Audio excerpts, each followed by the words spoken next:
Well, good morning, ladies and gentlemen. It is still morning. It's been a long morning for me. My 3.5-year-old came into my bedroom at midnight, announced that he thought he was going to get, and then did a data dump, I guess is what you would call it, on my pillow. I'm not sure why he chooses my side of the bed to do that on. Some in-depth analysis maybe would help me with that. My name's Rob Schmidt. I'm president of the InfraGard National Members Alliance.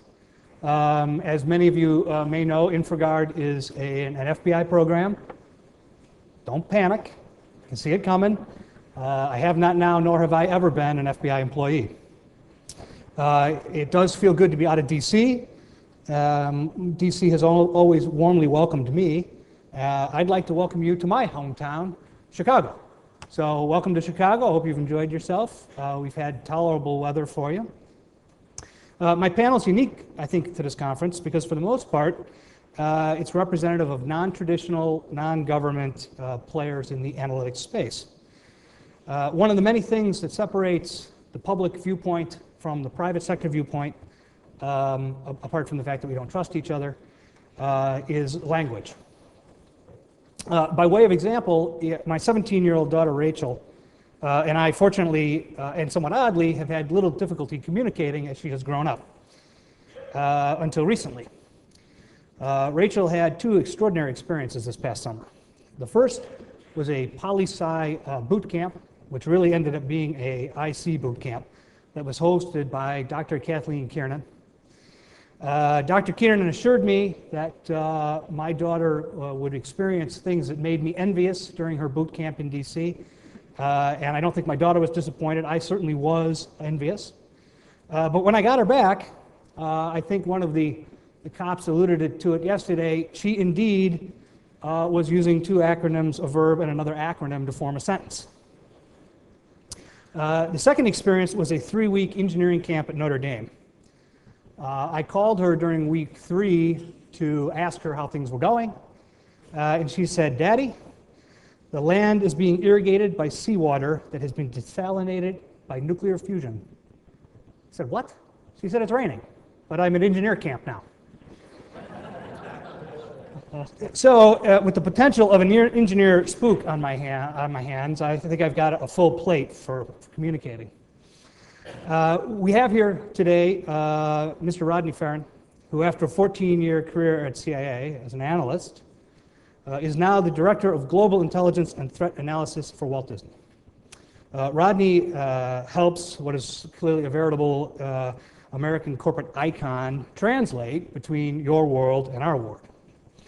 On a very serious note, Mr. Farron's comments are his own, are not to be construed as those of Disney's, the company, any affiliates, so on and so forth. But here to give us a few minutes talking about his experience with analytic transformation is Mr. Rodney Farron.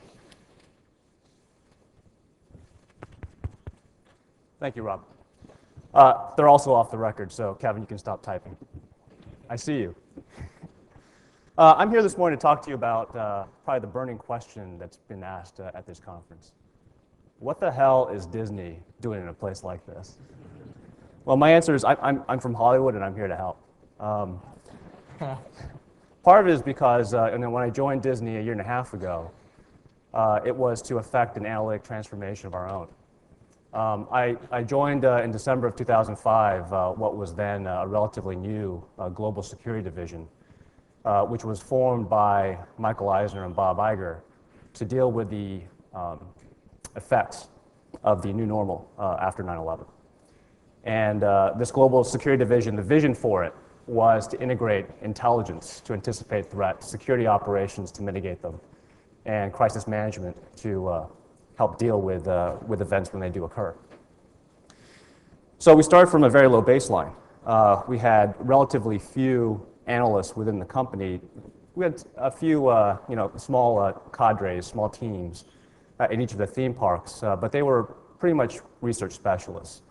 And the vision was to make this a world-class intelligence enterprise. So 1.5 years later, what do we look like? Well, we have a tradecraft model. We have a review and coordination process.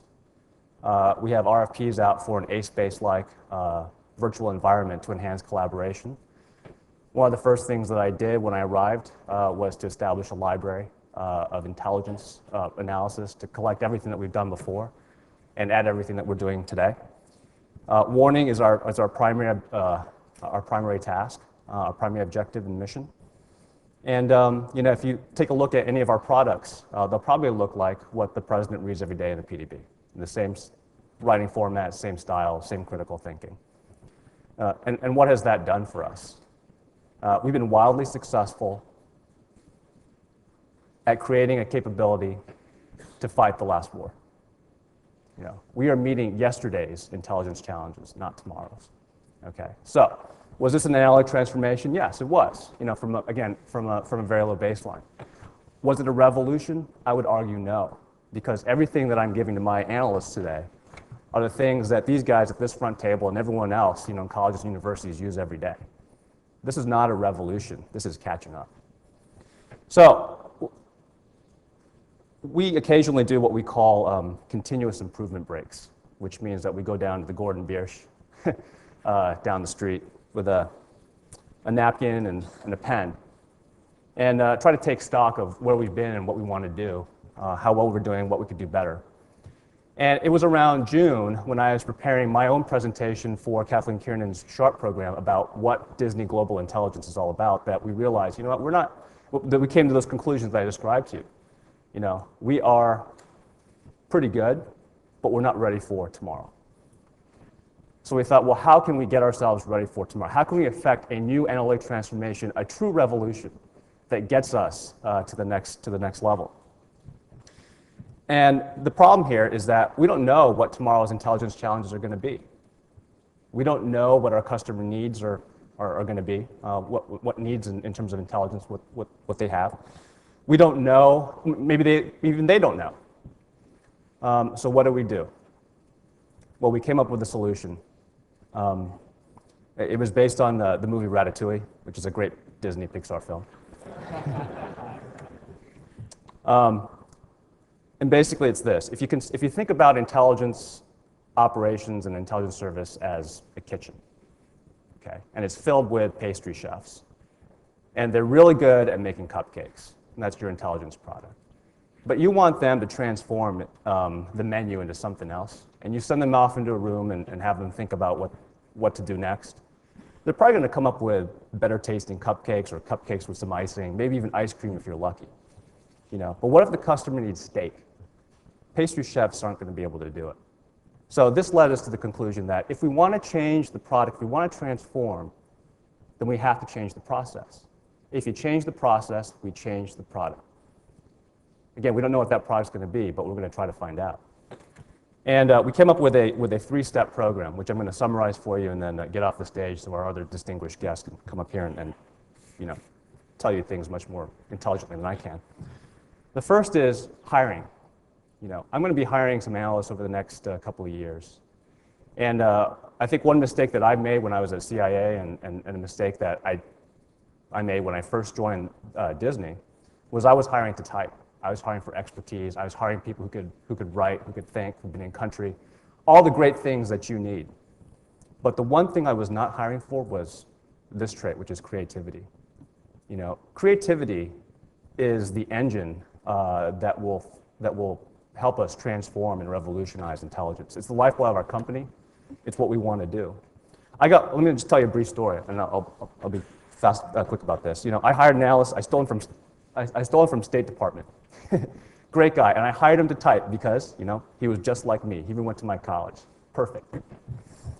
And on top of all that, he was up with people. He had a blog. He's a great amateur photographer, Flickr, Delicious, all that stuff. And you know what? I really didn't care. I mean, that's nice, but what I wanted to do was replicate what I was doing, best practices from the CIA, and bring them to this company.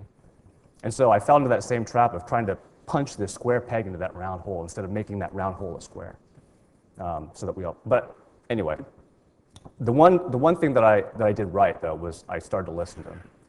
Probably because I don't have access to the same kind of databases and information that I had access to at the agency. So we're really an open source environment.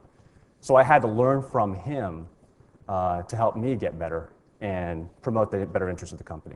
Anyway, that taught me a lesson. Creativity. If we want creative people, creative analysts, we've got to hire creative people. That's the big secret of Disney's creativity. It's because they hire for that specific trait. The second thing that we do, that we want to do, is taking a cue from our brethren at Pixar. We want to establish a physical environment that fosters collaboration. All the virtual tools, the wikis, the blogs, the trusted communities, absolutely fantastic in terms of reaching out to a broader audience and bridging those distances when you can't be there face to face. But fundamentally, you know, when I look back at my office at the agency and I look at my office now, you know, we're bullpenned, we're in cubes. The perk is being in an office with 4 walls. At Pixar, what they do is they break down those walls. And in fact, it's a branches and leaves kind of concept where you've got all of your animators and your artists, you know, working on a single project around a pod. And there's only one way in or out of that pod. And what does that do? It fosters collaboration because of the, quote, chance encounter. If you're walking out and you have no choice but to run into somebody that you're going to be working with, you're going to collaborate. You're going to develop relationships. So virtual, absolutely important. Physical, that's the next step for us. The third thing that I want to go over is what everything lives or dies by, and it's leadership. You know, I'm not here to give you an MBA kind of version of leadership because you know all about this, but participatory management, participatory leadership, that's the minimal standard. We have to have leaders who encourage their people to think creatively and to let them run, you know, to even be vulnerable to admit when they're wrong. And because without them to maintain this kind of environment, it'll never work. We have at that continuous improvement break, we decided to label our program. We call it Project Baylana, B-A-Y-L-A-N-A. And I challenge you to try to find out what that means. And you can Google it if you want, you know, and you might come up with some interesting theories of what you see there. But whoever gets it, the first person who gets it and comes up to me, I'll give you $20. It's on the mouse. Our motto for this project is Intelligence Transformed, because that's our goal. But we also want to do a sequel, Intelligence Unleashed. And we'll let you know when that's accomplished. Anyway, thank you.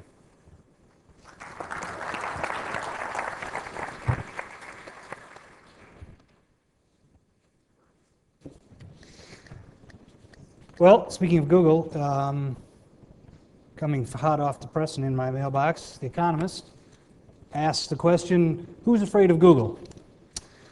You know, I was never much afraid of Google. It comes with having the name Robert Schmidt. You know, that is a relatively Google-proof name. At least it was until the FBI put my picture on the InfraGard website. And I leapt from 3 million and something to number 2.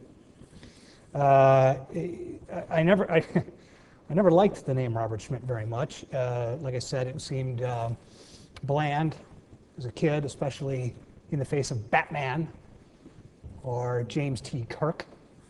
But it was useful for sort of insulating you from much scrutiny, especially in today's world. I'm happy to report that my last Google, I'm slipping fast, which is good news.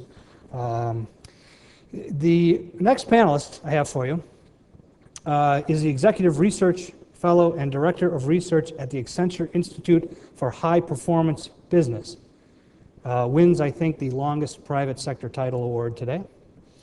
And is the author of several interesting works. She has a book called Competing on Analytics. I feel a little like Jon Stewart here. And in fact, what attracted me to her originally was an article that was given to me as a part of a separate project I was working on. It was a Harvard Business Review article called The Dark Side of Customer Analytics. After reading this article, and I think it's May of 2007, and I think there are some Accenture folks in the audience that may have copies of this if you want to get it. It's fairly brief, it's very insightful, it's a fascinating case study. However, it made me fear what was in my shopping cart more than I fear Google. Having said that, I'd like to invite Ms. Jeanne Harris up to talk a little bit about civil liberties and corporate ethics.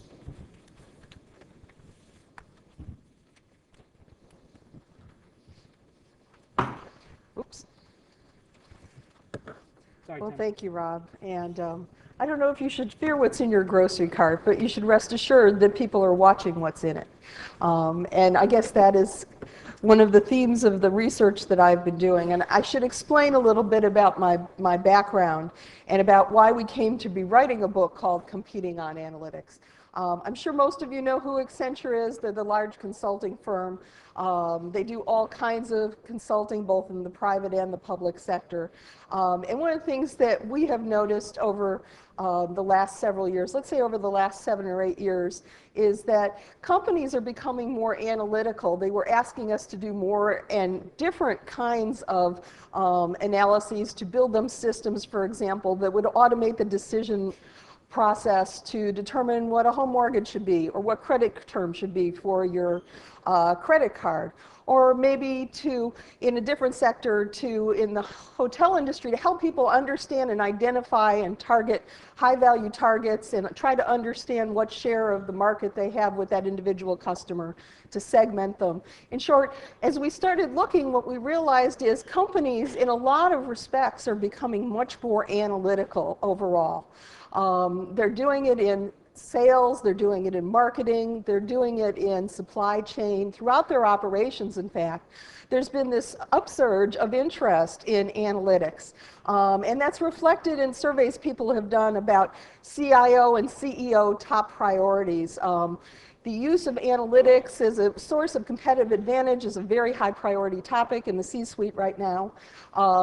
Business intelligence, which is the underlying technology, data, and tools that let you outsmart, outthink, out-execute the competition, has been the #1 priority for CIOs and IT executives in the commercial sector for 2 years running. So there's tremendous upsurge of interest, and we decided as researchers it'd be great to study this topic in more detail. And that's what we did. And what we found was a lot of evidence to support not only that companies are like Walt Disney are becoming more analytical in nature, but also the nature of that use of analytics is fundamentally changing. Companies aren't just using analytics to make small incremental improvements to their process or just to segment their customers a little bit more finely. They're actually thinking of it as their secret weapon, their source of competitive advantage. In fact, as we did a survey of 450 executives in 35 countries, 19 different industry sectors, what we found was something very interesting, which was in every single industry we studied, in all 19 industries, at least one company, sometimes more than one, said that they were using analytics as a source of competitive differentiation. And interestingly, companies that were high-performance businesses, those that successfully outcompeted the competition over a series of metrics like growth and profitability over a long period of time, they were 5 times more likely to describe themselves as using analytics as a strategic tool versus low-performing companies. So something is clearly going on in the private sector, and we wanted to do more research about that. Now, the Harvard Business Review case that Rob mentioned earlier, I want to emphasize one thing. It's more or less fictional. It's not a real case study like you're used to reading.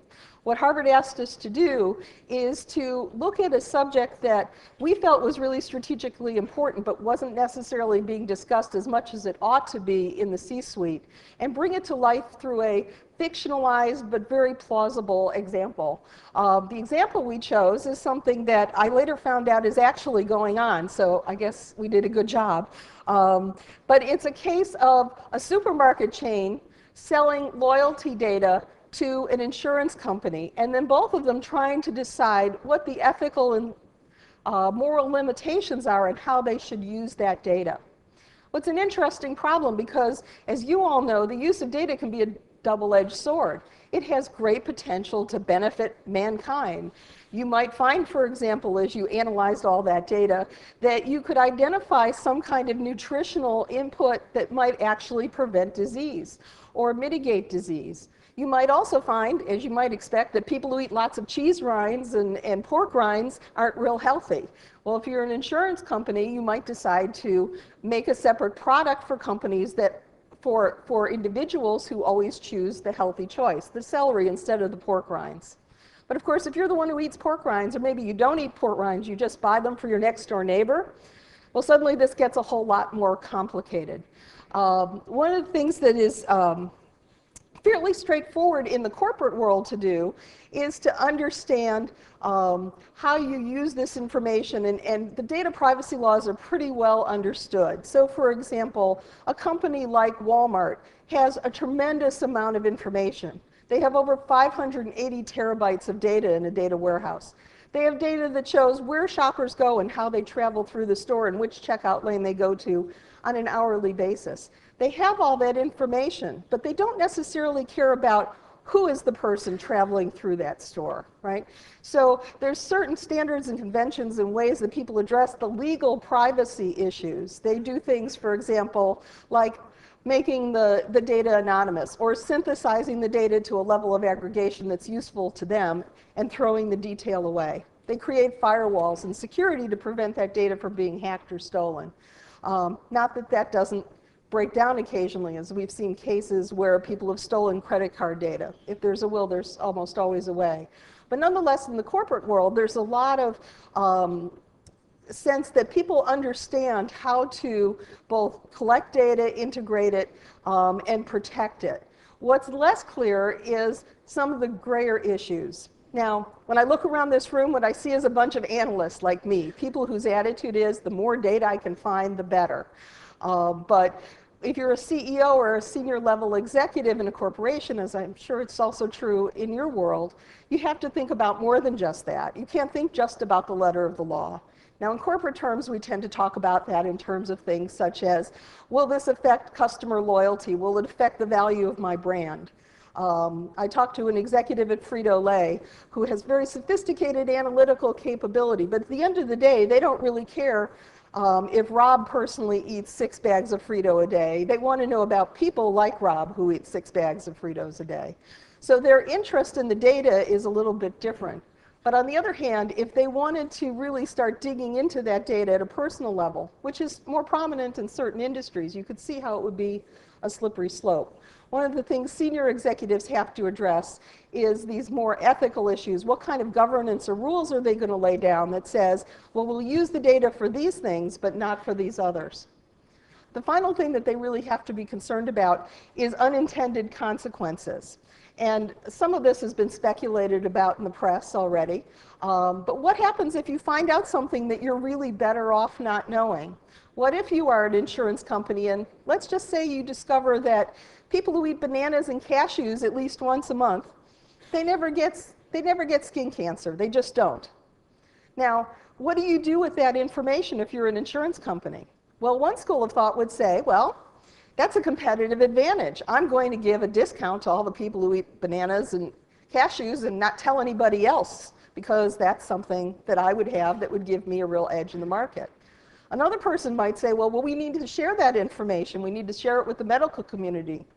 But you could just as easily argue, well, if you did that, it's really irresponsible because you're getting word out about something that's really just a statistical correlation.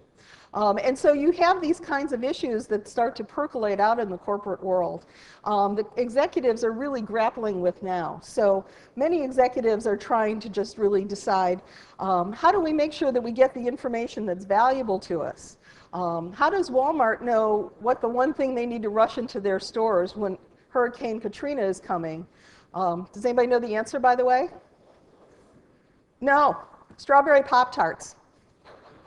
The answer is strawberry Pop-Tarts. The reason I'm told is a little fuzzy. It has something to do with the fact you can eat them hot or cold without refrigeration, or that people resort to junk food under stress, I'm not sure. But strawberry Pop-Tarts is the right answer.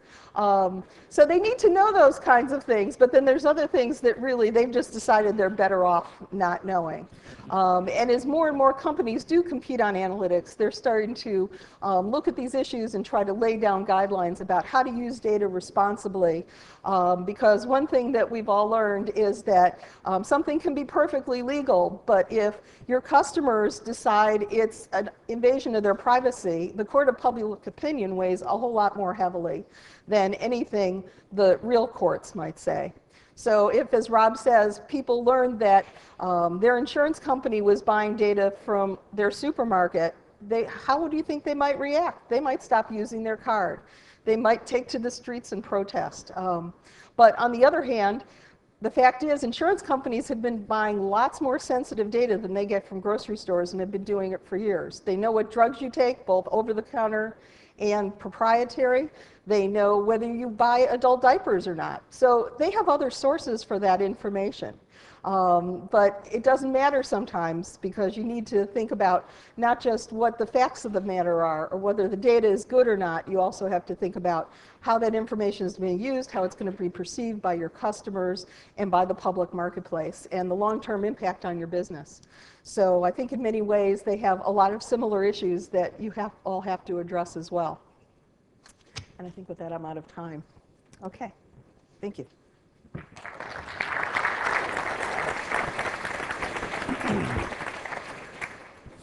Well, I certainly don't have to tell anybody in this room that, analytics and our ability to gather data, about behavior at the grocery store, online, or at your doctor's office, is becoming increasingly uncomfortably easy.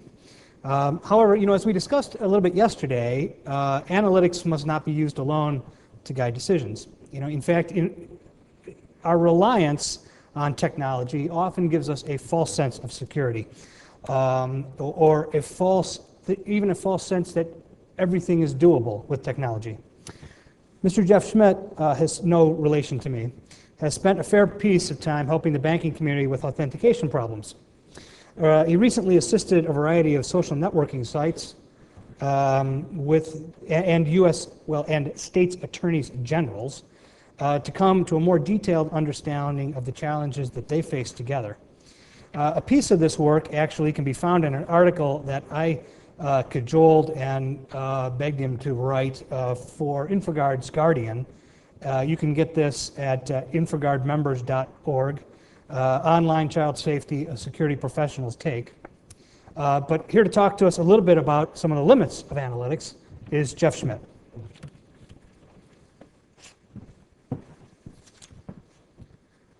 Thank you, Rob.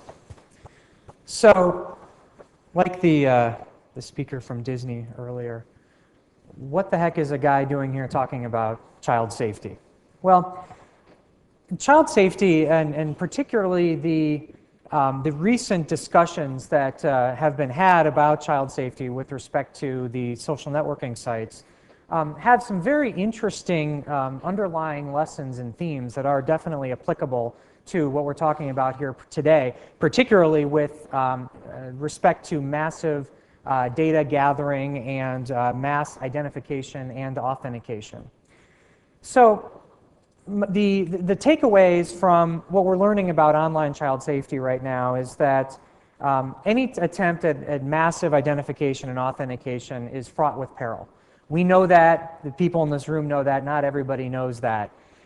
We know that there are issues with privacy and civil liberties and such, but an area that we don't necessarily talk about enough, as Rob mentioned, are the dangers of false negatives and false positives when these techniques are applied to security.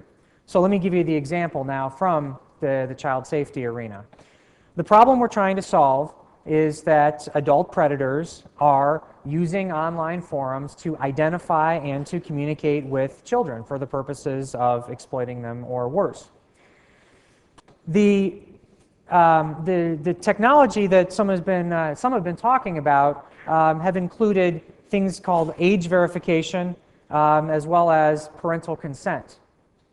Okay, so I mean these sound very reasonable. If the problem we're trying to solve is to prevent adults from talking to children, then we just partition them online. We make sure that adults can't talk to children, or that children know that they are talking to a 43-year-old male, not a 13-year-old Sally. Of course, the fundamental underlying problem being it's trivially easy to misrepresent yourself online.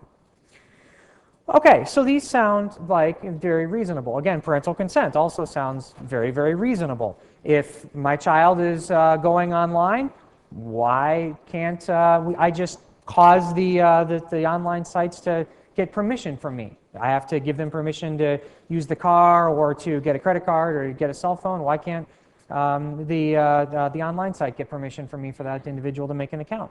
These things sound very reasonable. However, these presuppose the ability to identify and authenticate and age verify people on massive scale globally, as well as the ability to gather information about minors, of which there is very, very little publicly available information about minors. So we have to assume that there will be a failure rate.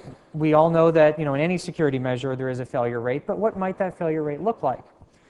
Well, we know that we have a problem age verifying people in bars in person with government-issued ID. Depending on the research that you look at, most of the numbers that come back, fake and forged and borrowed ID usage around college bars tends to be 30-40% failure rates. Recent advances in driver's license technology and better training and better economic incentives for the bar owners have put a dent in that, but we're looking at pretty high failure rates. Okay, so then we apply to the online scenario and say, well, it's reasonable to assume that the online failure rates would probably be higher. Online age verification is a much harder problem. Again, we're not dealing with in-person, we're not dealing with verifiable records, and et cetera. So, okay, it's probably going to fail at, let's say at least a commensurate rate, probably higher. All right, well, what does that mean? Well, so, putting on my pointy academic security hat for a second, we know that security measures fail in one of three ways.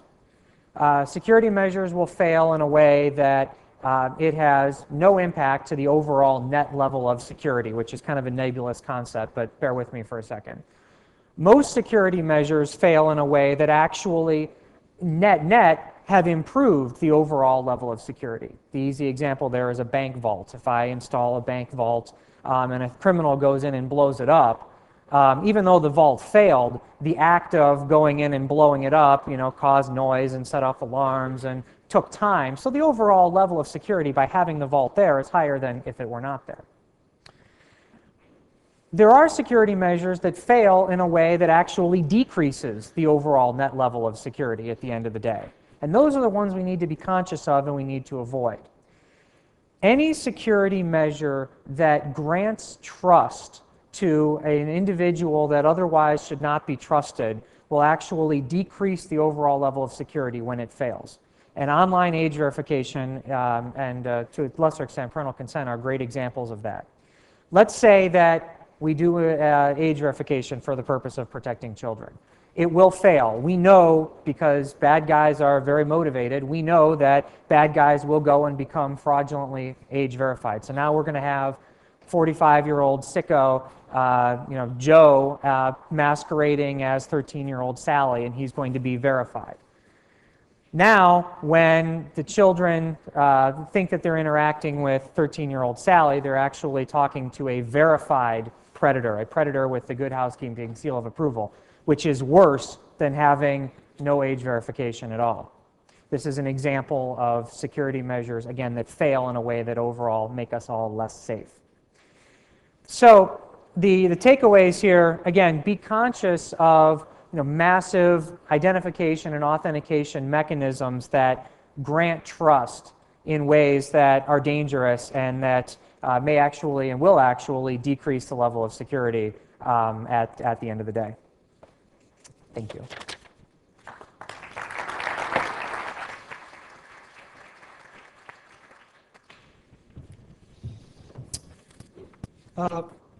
Earlier this year, the Wall Street Journal published a set of pieces discussing what the FBI does well, what it should be doing in the future, and arguably some of the things that it shouldn't be doing that it does today. Here today is FBI Assistant Director Wayne Murphy.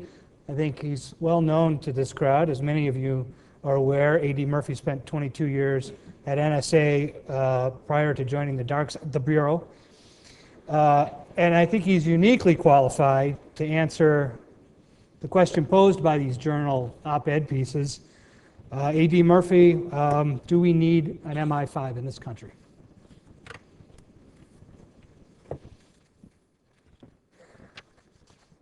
Thanks, Rob. I knew I didn't like you for a reason. I'll answer that question, but I want my 5 minutes like everybody else had. I think it's a fair question to ask. You know, this has really been worth the trip. It's definitely been a learning experience for me. Just now, with Jeanne's comments, I now understand why the meatloaf at our coop bunker, the continuity of operations bunker, tastes like strawberry Pop-Tarts. They clearly are. You know, I can remember when I was having a particularly bad day at NSA, I took comfort in the wistful thought that, you know, it could be worse. I could be that poor devil down at FBI trying to run the intel mission. And in 2005, I picked up the telephone, and it changed my life. I was confronted with 2,000 or more intelligence analysts, approximately a third of which have been grandfathered in from other work roles pre-existing at the FBI. About a third of them were new hires in the surge that we all experienced in the federal government hiring in the post-9/11 environment. Many of that other third came from other intelligence community agencies and brought their cultures, mindsets, views, and expectations with them. And about the other third came, you know, straight out of university in the private sector, talented, experienced people who wanted to come and serve their government. We had every imaginable generational and cultural conflict in that workforce. We had the X, Y, Z, and double A generation, frankly, all coming together to work as a coherent team. We were dispersed in 70 or 80 geographic locations, including about 7 or 8 overseas, where we've been able to put analysts in our leaguettes, and we were insufficiently enabled by technology. Now, the challenge that I faced, or the challenge that we faced, was to shift from an organization that for 98 years had thought about intelligence, had thought about information in the context of the criminal justice system. And, you know, you can take a position on this, but I think we've done that fairly well. I think we used information and we used intelligence to serve our law enforcement responsibilities very well. But the shift, the responsibility that we had, was to change that dynamic quite significantly to one in which intelligence would become the basis upon which we made all decisions operational, whether they related to law enforcement or national security purposes. And frankly, we had good basics in tradecraft. A lot of people think, well, gosh, the FBI, they got started with intelligence after 9/11, but stay with me on this one. Think about it. For years, law enforcement has used intelligence to inform decision making.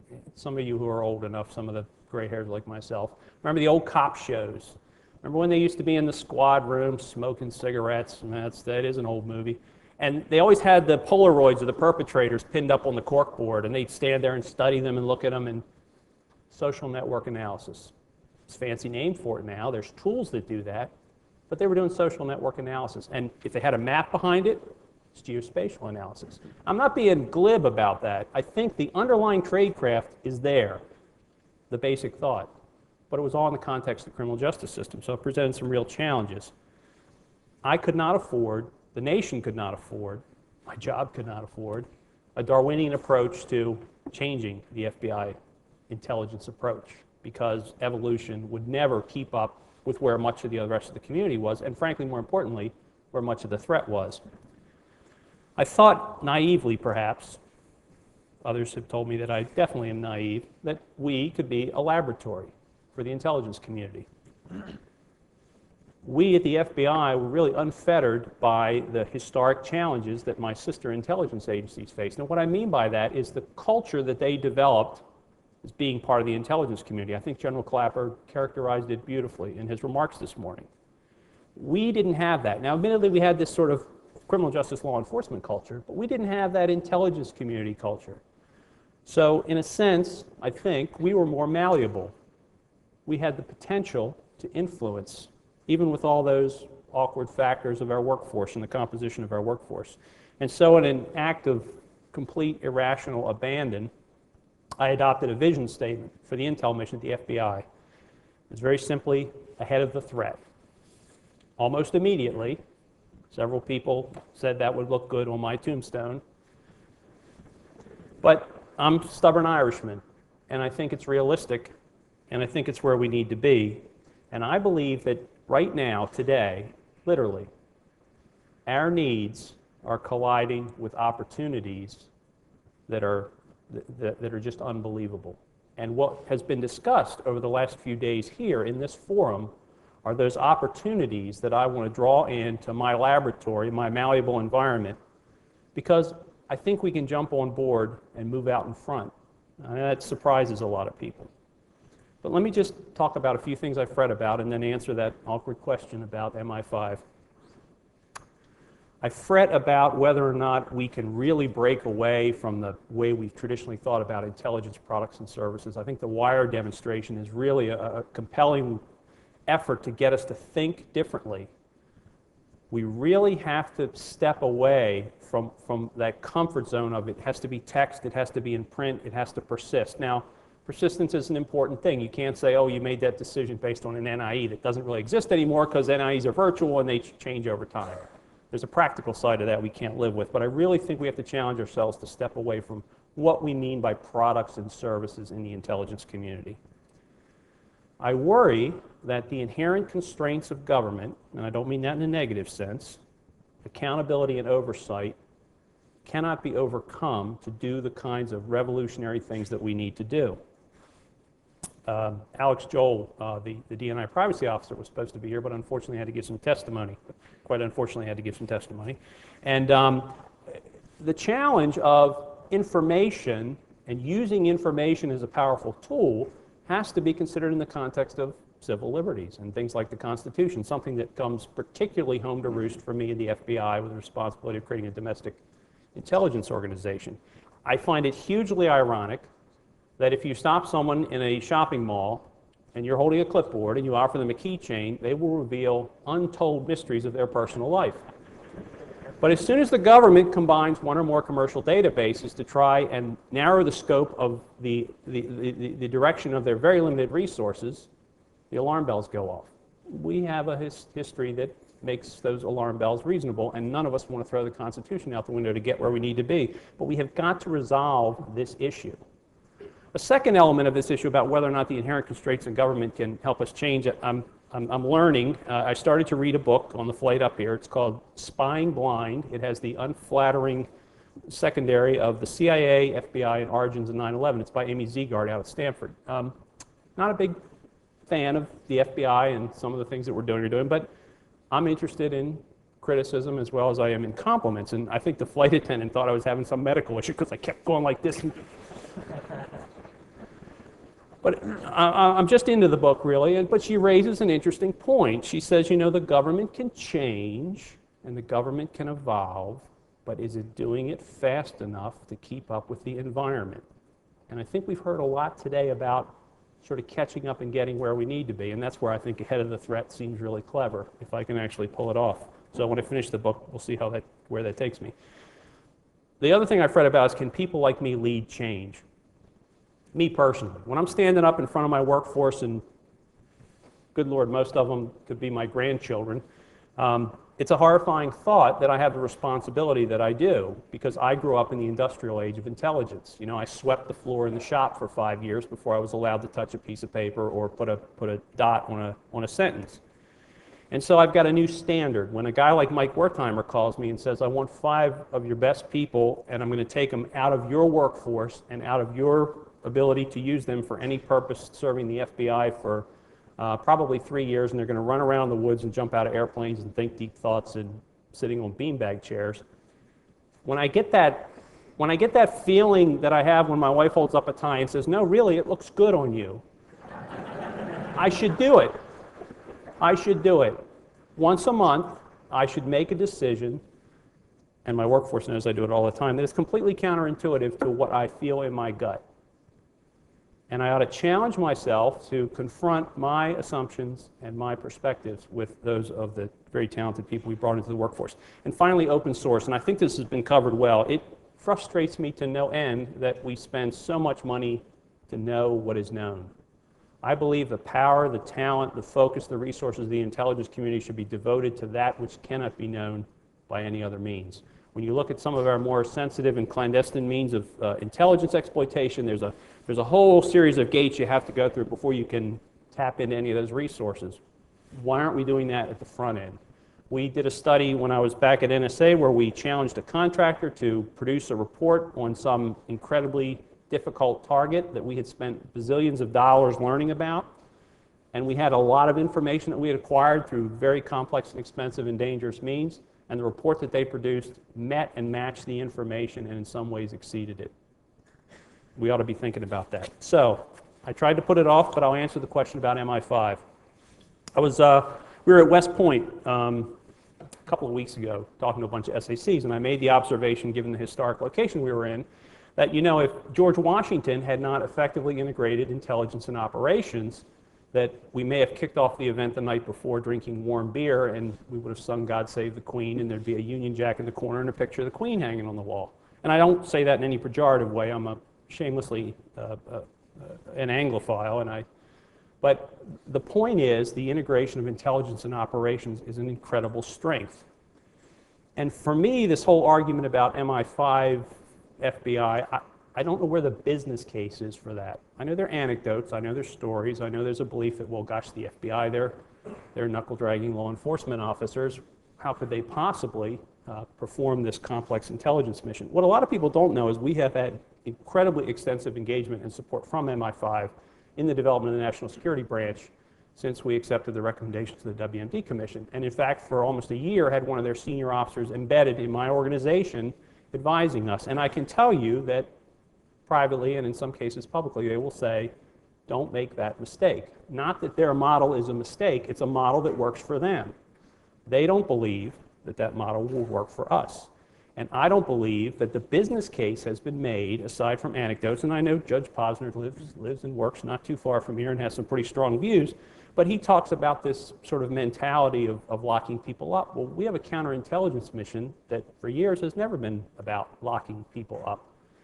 And he seems to miss that point when he talks about the things that we need to do. But let me tell you about the very specific points that, in my view, argue against that. One is the ability to leverage our law enforcement authority.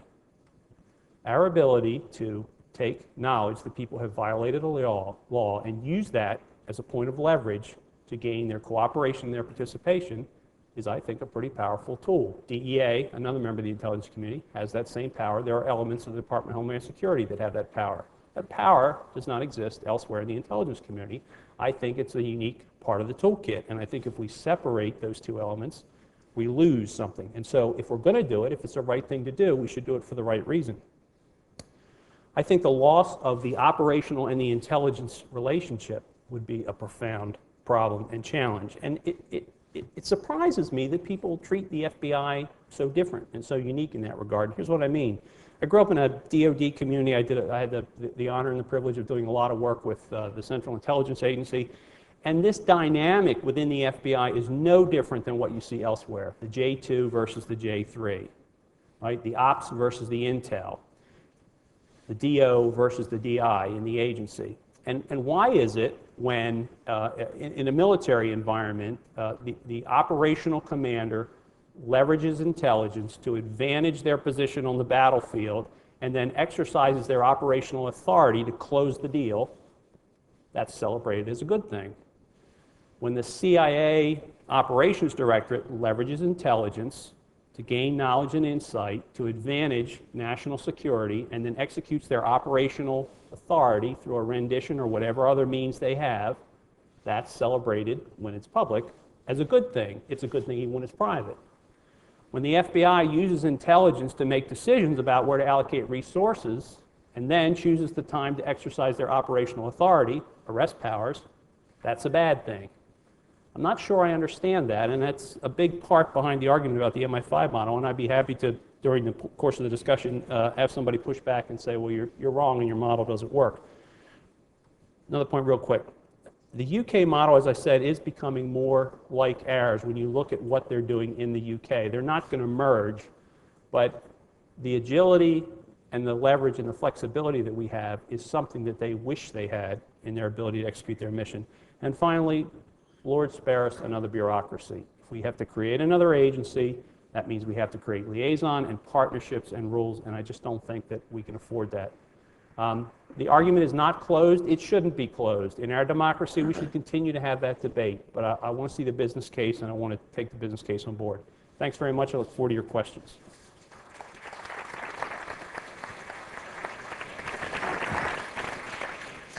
Thank you, Eddie Murphy. I can say, as an outsider who has been granted a unique privilege to watch the FBI over the last 5 years through my involvement with the InfoGuard program, cultural change is coming, and it's really astonishing what people like A.D. Murphy, people like Steve Chabinsky, Sean Henry have been able to do inside of the Bureau. Just one of my personal observations, I'm really astonished at how far they've come. I'm not sure that they're all that big on sharing that with everybody, but I've certainly witnessed it firsthand. Well, I hope we've been able to shed a little bit of light into the private sector. Even A.D. Murphy's comments, this is definitely a topic of extensive private sector discourse. He was certainly, his comments were certainly as spot on as anybody else's. From an InfraGard perspective, from my perspective, I've heard a lot of great things over the last day and a half, things that reinforce that we're doing the right kinds of things. InfraGard is built from the bottom up. I loved hearing that, heard it a couple of times. We're all about building trusted relationships. The bottom-up trusted relationships are the two pillars that InfraGard is founded on. We understand that trusted relationships aren't necessarily scalable indefinitely, or infinitely rather, and that's why we tend to build them locally. Dr. Fingar's comment that most problems, most of the time, do not require secrets, they require knowledge, resonated very powerfully with me and would resonate powerfully with InfraGard members. The one thing I'd say is that a number of questions have been leveled at a number of different people up here about the necessity of using the stick to drive reform. And just as a private sector guy, that seems a bit overblown to me. You know, the marketplace of ideas is incredibly powerful. And if you arm your people with the tools and the ideas that you're hearing about today, let them go out and kick a little ass, I think you're going to find that the agencies that are lagging, are going to wither and die ultimately. The other thing I wanted to say is everybody knows that the two most influential people in the world are Sir Isaac Newton and that guy that made the tips for the ends of your shoelaces. So I'm not going to take any debate on that. But I will open it up to questions now. From out there, you're going to have to help me. I can't see very well. And from here, let's see. First question, what technology do you think is most promising today? Why? How about the most promising new technology? Don't all jump at once on that one. I'll go back to your shoe analogy. It was interesting listening to Rodney's comments that I worry a little bit about analysts not talking to each other. And so, I grew up, I think the strength of the environment I grew up in was the fact that analysts actually met and talked to one another. And so I think that the extent to which we can use this very powerful technology to bring analysts together is critically important, because it is that interaction of ideas that will ultimately get us to the truth, that will ultimately get us to what we need to be able to act on. I don't know if the shoe analogy worked, but it was a good segue. Jeanne? Yeah, I guess I was going to say within the commercial sector, the technologies aren't necessarily the new thing. Corporations have been collecting data for years. It's just now that they're really starting to get around to do something very interesting with it. So some of the predictive modeling capabilities that exist are significant primarily because for the first time we can really take massive amounts of data both from inside the corporation and outside, very heterogeneous types of data, and use it to try to develop new insights. So it's not necessarily new technology, although for most corporations it's new to them. But some of the things that some of the leading companies are doing are looking beyond traditional data sources. They're looking into things like sensors. So for example, E&J Gallo has actually taken this step because they're, you know who E&J Gallo are, the wine company? Their business has been roiled by one man, a man whose taste in wine gives the wine scores for Wine Spectator. And so they've gone to the extent of having to become a very analytical company because they've needed to reverse engineer his taste and then redesign the entire way they produce wine in order to get 90+ scores from Wine Spectator. And to do that, they've had to bring in a whole lot of new technologies that they have not used before to run a corporation. But they also have gone to the extent of actually having sensors about the physical world so they can actually monitor humidity levels on the grapes and decide when it's time to water. So there's a host of technologies out there that may or may not be new to all of you. But for the corporate world, at least, those are things like that, or text mining of a competitor's website to try to inverse some competitive shifts in market positioning. Those are things that companies are doing that are on the leading edge. I'd actually comment on this question and take the other side. I think there's, in the security world specifically, I think there's actually too much technology. There is this thought that technology can save us, and that everything can be automated and technologized, and this, that, and the other thing, and that has led in the last 3 or 4 years to an absolutely incredible bloom of security technology.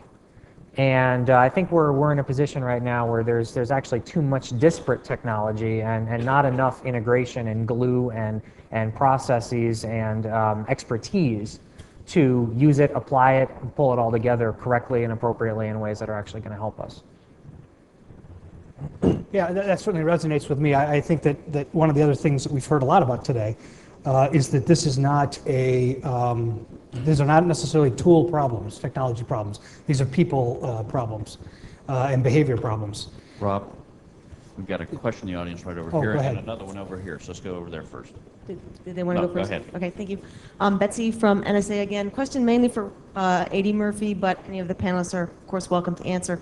I found your comments about counterintuition very interesting. One of the things that we're facing in our agency, and I'm sure everywhere else, with regard to this analytic transformation problem within the workforce and this notion of culture that we've talked about a lot.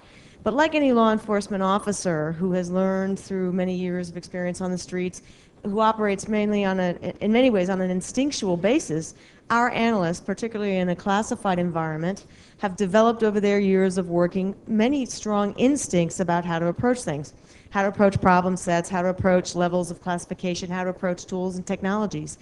Some of the culture that we're asking people to change really resides down in the roots of their toenails, if you will, because we are in fact asking them to make changes to their very instincts of how they operate.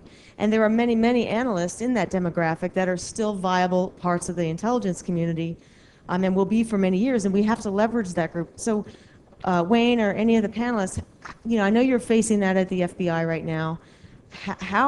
It's not just about a culture change. We're asking people to fundamentally change the fabric of how they operate. I think the most powerful, the most successful tool that we've had to affect the change in the mindset has been the diversity of the workforce. Working very hard and very aggressively to diversify the workforce and draw in people from many different experiences so that you don't get the groupthink mentality. When I think back in the analytic meetings I sat in, most of the people in the room looked like me. And while we felt we produced very fine intelligence products, I am confident that a different group of people could have produced a better intelligence product. I don't believe culture is changed by indoctrination, by force. I think people have to come about that naturally. And so by creating an environment where people are exposed to different ideas, and most importantly, having leadership that's willing to wince and accept that counterintuitive recommendation and not just default with the safe or comfortable thing, is a strong reinforcing function for doing that.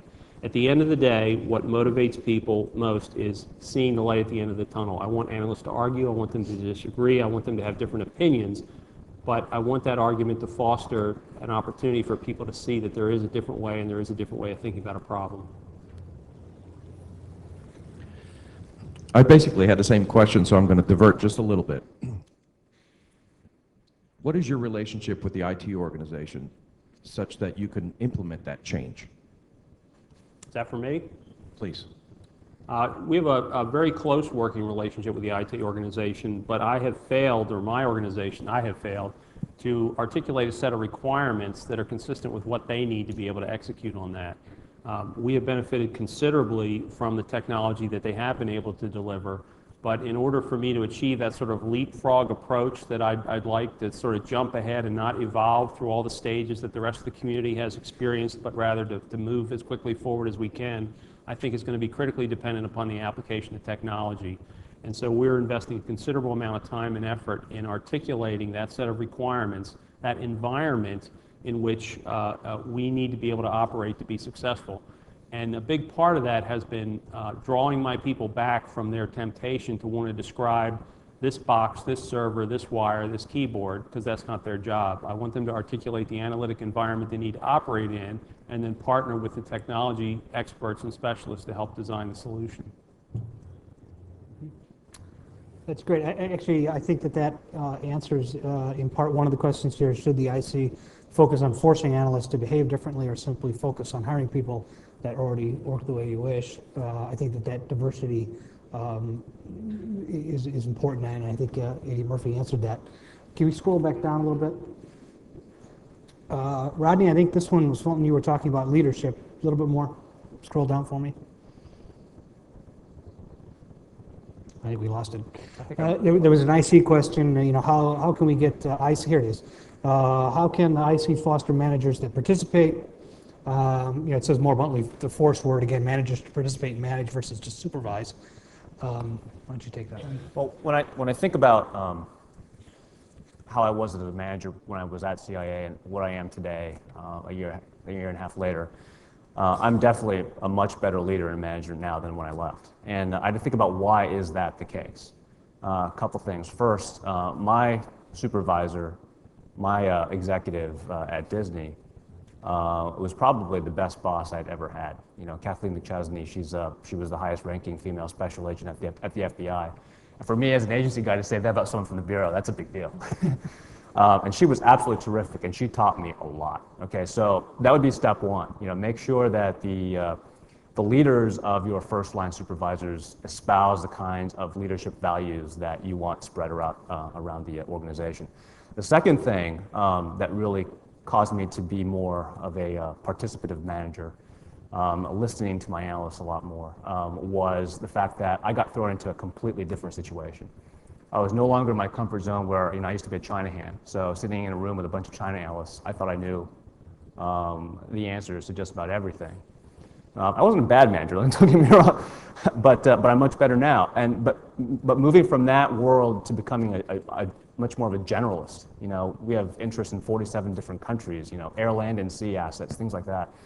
I had to ask a lot of questions, and I had to ask a lot of questions of my analysts who were the experts. And I think by doing that, they became more empowered. I learned to trust them, they trusted me, and then we're flowing on pretty well right now. So the conclusion to that would be, for the IC, a radical idea would be to, your first line, your first branch chief job or team chief job would be in an area that's completely different than what you're used to. I believe there is a marked difference between analysis in the government and those who engage in business analytics. Does this observation mean that we need different approaches to the development of analysis, depending upon where they work and how they apply what are fundamentally cognitive talents?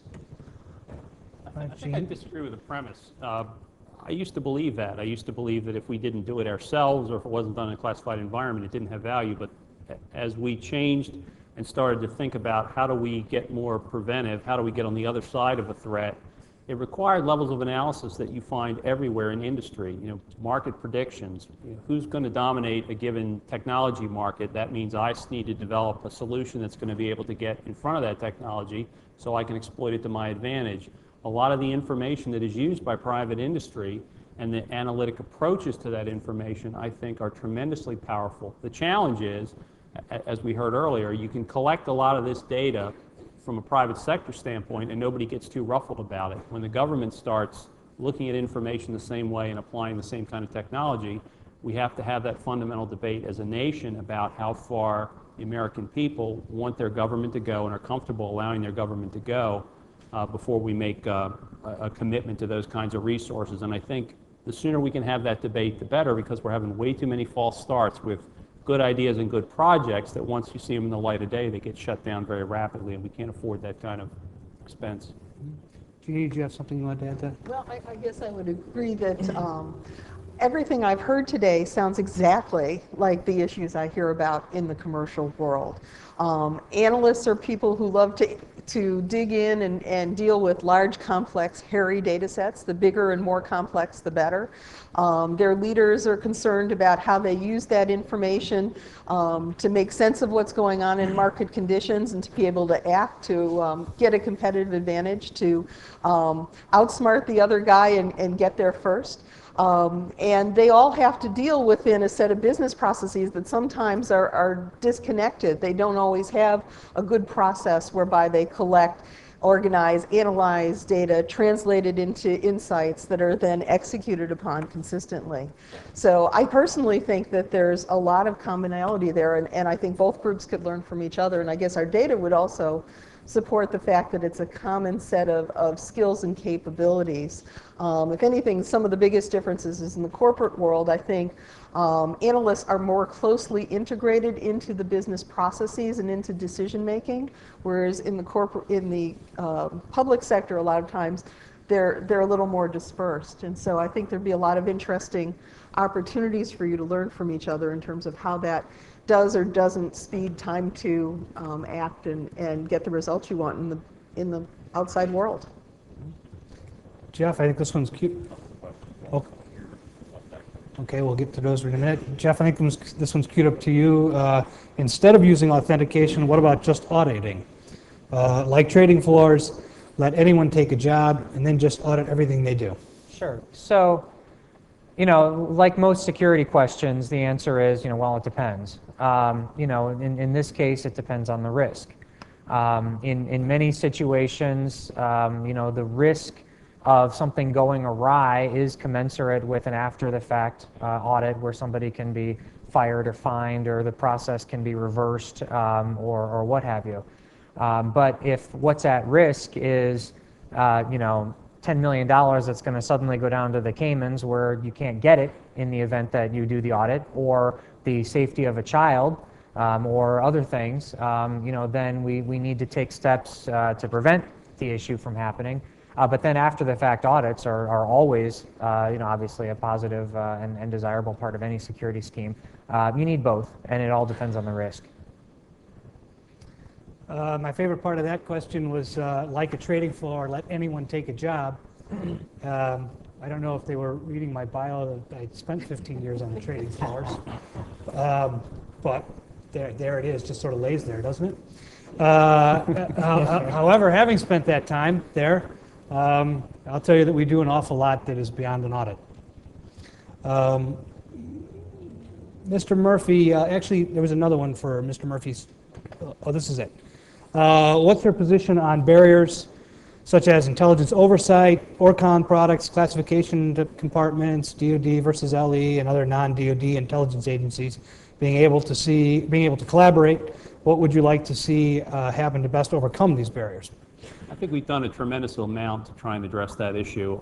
In my other capacity in my job at the FBI, I sit on the Information Sharing Steering Council General Myros runs, and the Information Sharing Environment run by Ambassador McNamara.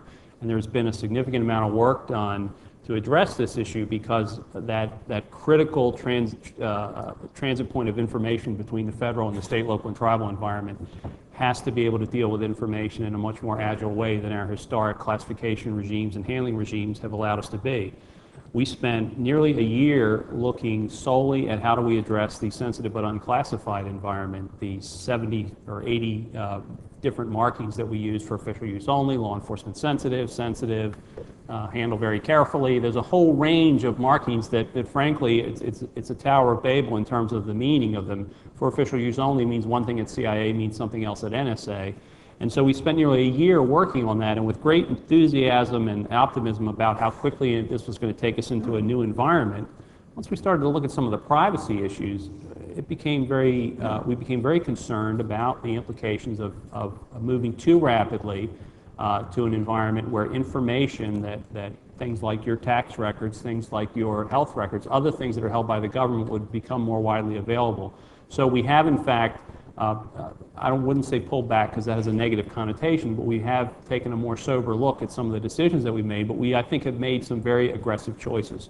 I was raising the flag and going rah, rah, rah on the ORCON issue because ORCON is a challenge, but I can tell you that the ability to know where some information is being used, not out of a sense of possessiveness, but rather as a sense of informing the end user or ensuring that the end user fully understands the context is absolutely critical in many circumstances. And we can use markings that trigger a level of engagement. It doesn't mean they're bad. It doesn't mean you take all the markings off. I think they should be used to trigger engagement. But I believe we've made considerable progress in that regard. Okay. Try to go out here to the audience. Now I can't. Go ahead over there. Hi, my name is Rebecca Garcia. I'm with Northrop Grumman. My question is that within the analytical community, and as we've heard speakers talk about yesterday, when you put out product, it has to be vetted. And so there has to be agreement that it's correct, accurate, and appropriate. But that also flies in the face of looking at things differently, taking the outside view. So how do you make those two very different ideas work together?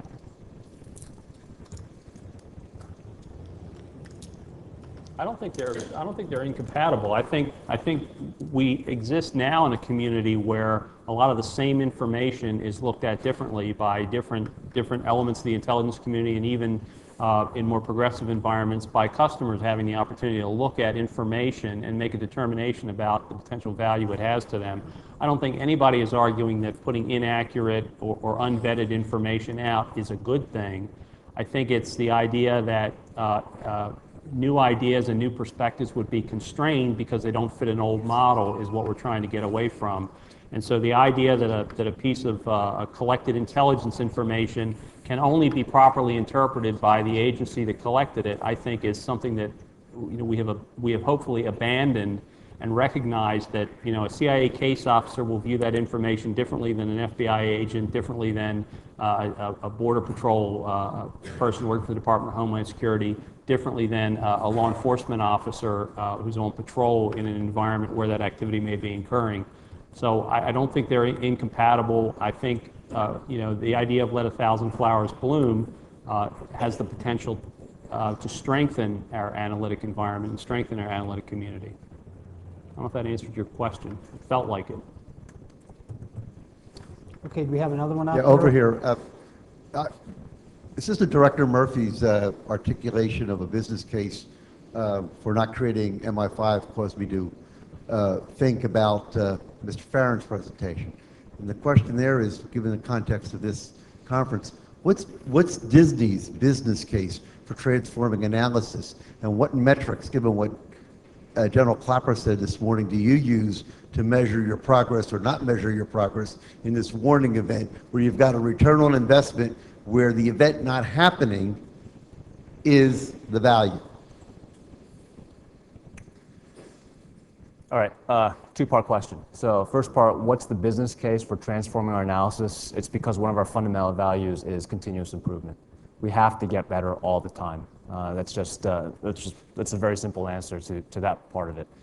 And part of getting better is also being more efficient and using our budget wisely. And we would hope that by transforming our analysis, we can find some cost savings and to do the same things or even better and cheaper. Metrics, very difficult question. For us, so far, the metric has been we either call it every week. Some of my DHS colleagues here know about this. Every 2 weeks, we put out a warning watch list, just like the old NID and SEAB used to have. And with interest in 47 different countries, we have to scan a lot of the news that's coming in around the world and identify what might be affecting us. And when those things come true, we count that as a success. When they don't, we have to go back and look and see what assumptions we made that forced us that caused us to be wrong. So that's one thing. Another thing is, feedback, double-edged sword, and Teresa Schmidt mentioned this.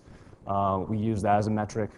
Certainly, we shouldn't be using numbers, but as a startup, we try to show how every year we're producing more and more analysis that's useful to the customer. But these are not perfect metrics, and I know that a lot of good analysis is being done in the private sector on how do you assess what is good analysis and how useful your product is going to be. Okay. Any more from out in the audience there? Am I missing anybody? Okay. Ms. Harris, this one is directed to you. Where do your clients start with requirements or basic business process? Well, actually, you would start with your strategy, your purpose for being in the market. What is your purpose for serving your customers? From that, companies are going to have different answers. Case in point, think about somebody like Harrah's Entertainment. This is a company that is in the business of helping people lose their money in entertaining ways. And they were essentially a turnaround situation when their CEO, Gary Luckman, came in. He was actually a professor of statistics at Harvard. I think they brought him in because they were kind of desperate. But what he said was, fundamentally, this is a company that isn't about casinos, it isn't about hotels, it's about helping people really enjoy themselves. And how are we going to do that? We need to really be very close to and understand everything there is to know about those customers. And we could have done that in a number of different ways, but what they chose to do was institute a loyalty program that really was very unique in their industry, that was essentially an opt-in system. They incented people to want to give them that information. Other people in that industry were doing something similar, but what they were doing was rewarding people for past behavior. What Harrah's recognized, well, really they recognized two things. They recognized that their strategy was all about knowing everything there was to know about that customer to predict and to incent future behavior. And then I guess the secondary insight that they had was that a slot machine could be a point of sale device and a communications tool. And so between those two innovations, they really were able to devise a set of business processes that really blur across traditional corporate lines. Because normally in a corporation, you'd think of customer loyalty card as sitting somewhere in marketing, and then the operations of the business would be somewhere else. They really melded these processes together very seamlessly, along with information and analysis to really help them achieve their objectives. So that's going to be different for a company like Harrah's than a company that is formed from the outset with the idea of competing on analytics. Think of somebody like Google or like Netflix, which essentially is really nothing more as a company than a giant algorithm. So it's going to be very different, but you're always going to want to start with what is the thing that's going to give you that competitive advantage, and then how are you going to drive that very deeply into your business processes. The requirements tend to fall out from there. Okay, I think we have time for one more or two. Mr. Murphy, they're asking you how you would deal with this same issue. How well does your government understand its basic business processes? I think generally poorly, and that'll come back to haunt me, but we tended to select managers based on their operational or their expertise. They were the subject matter experts. You were made a manager because you were the best analyst, the best operator. We didn't groom people for that responsibility, and so when you got moved into those ranks, you brought with you the same perspectives. One, you still spent way too much time looking at the detail, looking at the cool operational stuff, and getting down in the noise instead of thinking about how do I advance this organization, how do I build a better place for the next generation, how do I make this work. And you bring the prejudices and the parochialisms that creep in sometimes when you start dealing with budget. And the enemy becomes the other intelligence agency instead of the real threat overseas. I can't tell you how many meetings I'd walked into at one point in my career, and I thought they were talking about Al-Qaeda, and it was another intelligence agency. And it's appalling to think that we're having these kinds of debates when you look at some of the affiliations that Al-Qaeda has been able to string together. I don't want to imply that's a business model, but I think that we have gotten a lot smarter about training, developing, and grooming people to lead complex organizations. We can learn a lot from business in that regard. And I think probably the smartest thing that was done in that regard was recognizing that employees should leave government service for periods of time, go out, work in the private sector, and maybe come back. And when they come back, we should leverage what they've learned in the private sector to advantage us. And I think when we shifted the compensation package to make it easier for employees to do that sort of thing, it not only addressed the needs and expectations of the new generation of people we're hiring, it also is starting to enrich our leadership ranks with people who have been out in a real world managing organizations. And it doesn't matter whether they're making donuts or whether they're making Intel products, they can manage an organization. And I think those are critical skills if the Intel community is going to be successful. Okay. I think we've got one more out in the audience. Go ahead. Yes, what's the best way to measure how well the FBI adopts and builds on an intelligence collection and analysis culture over and above the existing law enforcement culture? the biggest challenges that I've had to confront is this idea that, well, yeah, okay, we'll build that intelligence piece, but we still have this other law enforcement piece. And my point has been, this is not a binary choice. This is not a binary activity, because frankly, that feeds right into the argument that says we should have an MI5 and we should have a law enforcement organization. The disciplines and the processes and procedures that we're investing in to grow the intelligence program are equally applicable to counterterrorism, counterintelligence, weapons of mass destruction, as they are to the criminal and the cyber programs of the FBI, which are considered the traditional law enforcement approaches. You cannot tell me, as an SAC or an ADIC, who's considered, say, a field commander, that you have an understanding of a given threat in your environment if you haven't done the intelligence groundwork up front. You can say, I have a good capability to confront MS-13 in my territory, but have you evaluated your territory for the presence of the indices that we have historically and analytically associated with the behavior of that group? And have you made a decision to invest our precious few resources where they are currently invested as a result of that analytic process? Everything that we do, and this is coming from the director down, everything that we do ought to be informed by that kind of a process. It gets back to General Clapper's remark about the strategic and tactical perspective. How can you say your tactical choices are informed and are the appropriate ones to make the difference? Our job is not to win skirmishes. Our job is to win wars, whether it's against violent gangs, child pornographers, terrorists. You pick the group we're responsible for. The only way you can do that, and the only way you can turn around to the American people and say, I do understand the threat, I have confronted the threat, and I have the appropriate tripwires in place to let me know if that threat reemerges, is if you've done the analytic work up front. So what we're characterizing this is not as a shift from investigation, law enforcement bad, intelligence good. It's using intelligence as we always have, but much more broadly to inform and shape our decision making.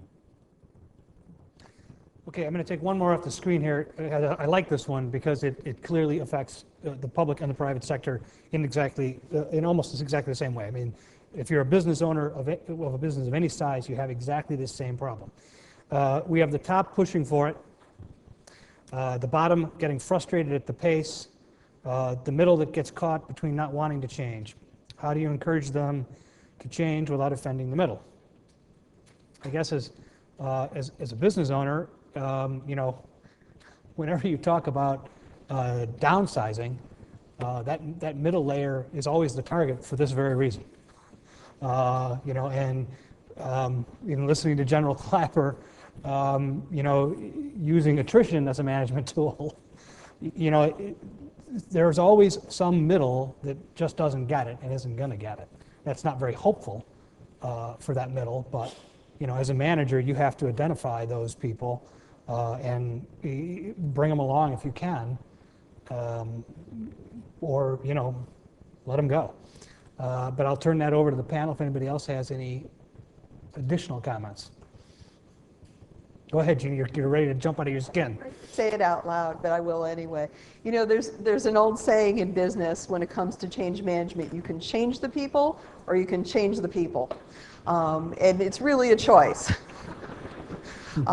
Essentially, you know, in the corporate world, we are well acquainted with passive-aggressive bureaucracies in the middle who like things the way they are. They have a vested interest in the status quo. And this is a continuing subject of discussion in the C-suite all the time.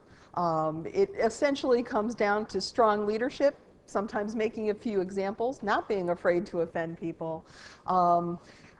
Gary Loveman takes sort of the extreme approach at Harrah's. He has a saying, there's 3 ways you can get fired at Harrah's, really only 3 ways. You can steal, you can be disrespectful and insulting to women, or you can fail to use a control group. He will put up with almost anything, but you better use the scientific method and take an analytical approach to whatever decision you make. So if you choose not to do that, you really just don't want to work there. And most of our clients aren't willing to take quite such a hard stand, but nonetheless, in most of the organizations where we do consulting, change management is a huge issue in all of them. And for most of them, the way they do it is simply by letting nature take its course. Those who get on the analytical bandwagon are going to get better results. They're going to be promoted faster. It's going to be observed. People in business tend to be very competitive. they're going to recognize that's where the smart money's going. And if they really dig in and resist, well, then they can find a career somewhere else. Okay. Mr. Murphy, government view on that? It's already been said. Well, I made the mistake when we worked very closely with the agency to totally change our approach to intelligence analysis training, and we surged it at the front line. And after the first couple iterations, the analyst came back and said, you know, you moron, if you don't train our supervisors, all of this does no good. And so we turned our attention to training supervisors of analysts, most of whom were special agents. And you know, I did not, as a leader, recognize that we needed to really put the emphasis in parallel on that level of the workforce. And it has had a fantastic impact on those audiences that we have reached. And I think, you know, we tend to pay most attention at the top and at the bottom. And what we've done now is turn and focus much more attention on the middle, and we're actually seeing measurable effect from having done that, and the feedback's been extraordinarily positive from the people who participated in the process. So, lesson learned, we won't make that mistake again. Okay, well, we went a little bit over. Thank you all for your time and patience. Thank you to a wonderful panel. Appreciate your support.